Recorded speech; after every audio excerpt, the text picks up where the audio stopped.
Hello there guys, and in this tutorial I will talk to you about the dd command.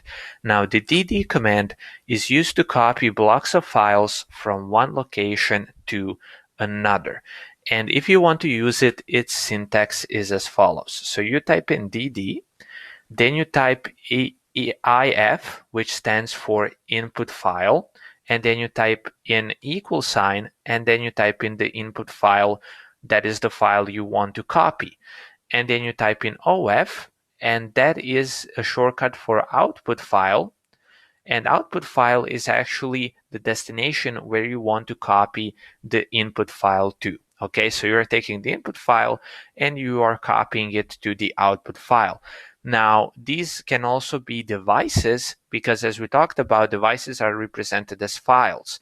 And if you actually want to look at the practical example of that, you can take a look in the video description because there's a reference in which you actually use a USB drive and you burn an image, an operating system image, to that USB drive. Okay, and that's the exact procedure that I used when I was installing the Debian on my laptop, because my laptop doesn't have a CD drive. I can't actually have CDs, but I do have a USB drive. And so what I had to do is I had to burn it somehow.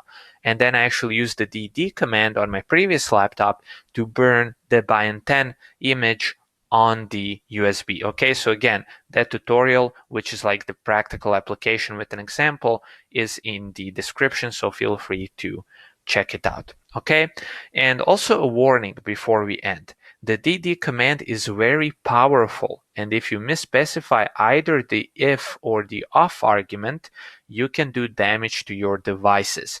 Please don't use this command lightly. Okay, so this is just kind of a warning before we part ways, and I hope we are not going to be parted for a long time. I hope you'll watch the next video as well, and that's pretty much it, guys. Talk to you soon.